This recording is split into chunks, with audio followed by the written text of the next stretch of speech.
800 years ago, before Freud, before Jung, before any modern psychology, there was a medieval rabbi by the name of Maimonides who created a complete map of the human psyche. And it's actually more practical today than ever before, especially as we live on the internet and our entire lives is based on it. What if we were able to break down the composition of our souls? The body, the mind, the nefesh, the soul. My name is Menachem, and over the past couple of months, I've been building out an enhanced edition of the 8 chapters by Maimonides. The 8 chapters is a type of introduction to the works of ethics by our forefathers. Maimonides says that through the ethics of our fathers, it is the only way to achieve true perfection. And by the end of this video, you will see and read and study Chapter 1 of the 8 chapters. Okay, let's dive straight into the Notion database. So here is the 8 chapters complete works of the Rambam, and we'll go inside of Chapter 1. Here, you'll see the complete enhanced edition of Maimonides' 8 chapters. And before we dive into the text and learn it, I just want to give you an overall structure of what I built. So not only am I able to keep track of my progress and also understand the main overarching themes and topics of the text, but also you'll see the Hebrew by Rambam, the English translation that I took from Sepharia, and then I translated it, or even rather simplified it, using AI. But the real reason why I call it the enhanced edition is because with every single logical concept, I broke it down, created tables, images, videos, mind maps, podcasts. I mean, the options are limitless in terms of what we could do to make this enhanced.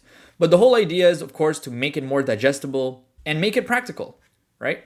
So by the end of this video, you'll understand the 5 faculties of the soul, why this matters for character development, and whoever is an Edeneum member will be able to have access to this page for free. So without further ado, let's get started with learning the 8 chapters. Chapter 1, on the human soul and its powers. Know that the human soul is one soul, and it has many different functions. Some of these are functions that are called souls, in the plural. Because of this, it is thought that man has many souls, as the physicians believed until the chief of physicians declared that there are 3 souls: natural, vital, and psychic. Sometimes they are called powers and parts, so that one says parts of the soul. And this terminology is used frequently by the philosophers.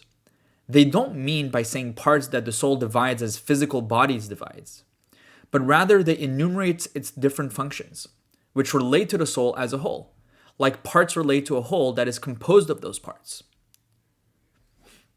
And you should know that the correction of character traits is indeed the healing of the soul and its powers.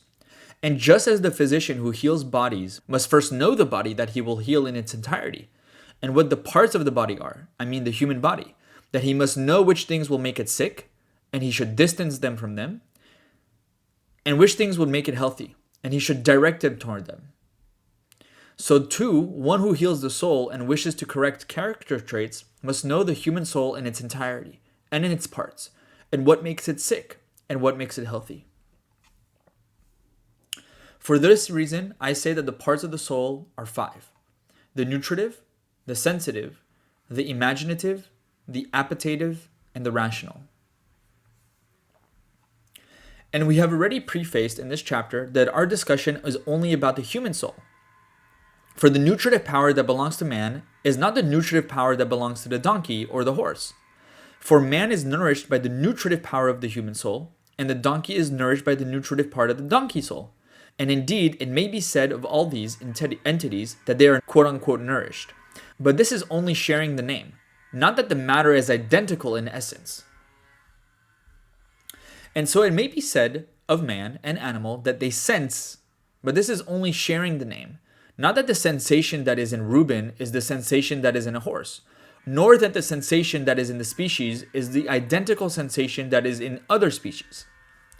Rather, each and every single species that has a soul has one soul different from the soul of another. And from this soul, certain actions are necessitated. And from that soul, other actions. And it is possible that one action may resemble another action, and it may be thought that two actions are one identical thing. But this is not so. And this is like three dark places. One of them the sun shone upon and illuminated it. The second the moon rose upon and illuminated it. And the third a candle was lit and illuminated it. Behold, each of them already has light in it. But the cause of this light and its agent, the sun, and the agent of the other, the moon, and the other, the fire. So the agent of the human sensation is the human soul, and the agent of the donkey sensation is the donkey soul, and the agent of the eagle sensation, the eagle soul. And they have no matter that unites them except sharing the name only. And grasp this matter, which is very wonderful, for many of the philosophers stumble over it, and they necessitate from this shameful things incorrect opinions. Let's go to part 1, the nutritive faculty of the soul. And I return to our attention regarding the parts of the soul. And I say, the nutritive part, from it comes the attractive power, the retentive, the digestive, the expulsive of waste products, the growth promoting, the reproductive of the similar, and the separative of fluids until it distinguishes what is proper to be nourished by what is proper to be expelled. And the matters concerning these 7 powers and what they act and how they act, and in which organs their action is more apparent and more revealed, and which of them exists always, and which of them ceases at a fixed time, all this is connected to the art of medicine, and there is no need for it in this place.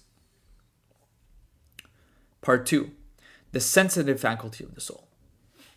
The sensitive part, from which it comes the 5 powers famous among the masses: sight, hearing, taste, smell, and touch.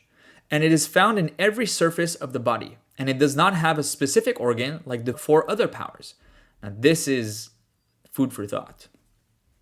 Touch is the only thing that has all body surface, that it detects pressure, temperature, pain, and texture. Part 3, the imaginative part. This is the power that remembers the impressions of sensed things after they disappear from the proximity of the senses that apprehended them, and it combines some of them with others, and separates them some from others. Therefore, this power composes from things that it apprehended, things that it never apprehended at all, and it is impossible to apprehend them, such as when a person imagines an iron ship flying in the air, and a man whose head is in the heavens, and whose feet are on earth, and an animal with 1,000 eyes. And many of these impossibilities, the imaginative power composes and creates them in imagination. And here, the Mutakalimum made the great shameful error upon which they build the cornerstone of their deception in dividing the necessary, the possible, and the impossible. For they thought, or brought people to think, that everything imagined is possible. And they did not know that this power composes things whose existence is impossible. Part 4, the appetitive faculty of the soul. The appetitive part, this is the power by which man desires something or abhors it. And from this power come the actions of seeking and fleeing, and choosing something or distancing from it: anger, appeasement, fear and courage, cruelty and compassion, love and hatred, and many accidents. And the instruments of these powers are all the organs of the body, like the power of the hand for grasping, and the power of the foot for walking, and the power of the eye for seeing, and the power of the heart for courage or fear. And so the rest of the organs, hidden and visible, are indeed instruments for this appetitive power. Part 5, the rational faculty of the soul. The rational part, this is the power found in man, for which by he reasons, and by which there is contemplation, and by which he requires the sciences, and by which he distinguishes between the shameful and the proper among actions. These actions can be divided into 2 types: practical ones and theoretical ones. Practical thinking splits into 2 types: hands-on skills and decision-making abilities. Theoretical thinking is how we understand unchanging facts about the world, the kind of knowledge we simply call science. Technical ability is the skill that helps us learn practical crafts such as woodworking, farming, medicine, and sailing. And the deliberative part helps us think through our plans. When we want to do something, it helps us figure out if it's possible, and if so, how we should do it. This covers what you need to know about the soul for our purposes. Know, however, that all of this is one, whose powers or parts we have recounted is like matter, and the intellect is its form. If the intellect doesn't shape the soul properly, then the soul's potential goes to waste and its existence becomes meaningless. As the scripture says, without knowledge, the soul is not good. This means that a soul without proper development, one that lacks knowledge, cannot fulfill its purpose and is therefore incomplete and not good. I won't discuss form and matter, the number of intellects, and how they are understood here. We don't need these topics for our discussion about character traits. These subjects belong more appropriately in the book about prophecy I mentioned earlier. With this, I'll end this chapter and begin a new one. Gam belo da'at nefesh lo tov. Also without knowledge, the soul is not good. The soul is like raw material, and the intellect is what gives it form. Without intellectual development, the soul's potential is wasted. It's not that an unformed soul is evil. It's just that its potential goes to waste. And that is the greatest tragedy. So by reading more of these works, we're able to have a fully integrated soul so that we could function properly as human beings. If you want this exact page, chapter 1 with all the enhanced content, generated visuals, examples, bonus materials, which is a podcast and even an explainer video, you can get it for free subscribing to Edeneum. The link is in the description. Also, you'll be able to have weekly content on classical wisdom and AI enhanced learning. And if you want to learn with others, you should definitely join our Discord community. We're starting weekly study sessions on texts like this using AI tools together. It's the best way to learn. You could also browse through the Edeneum Codex. So the Codex is a way to organize all of the best works in history, ranging from philosophy, law, diplomacy, history, and really everything in between.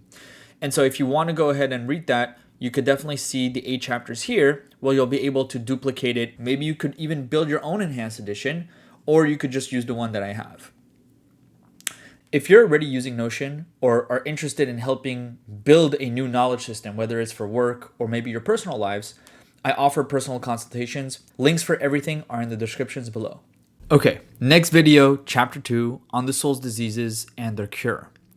If chapter 1 is the anatomy lesson, chapter 2 is the diagnosis. We'll learn what makes the soul sick and how to heal it. Subscribe so you don't miss it. Remember, gam belo dat nefesh lo tov. The soul without knowledge is not good. Let's change that together.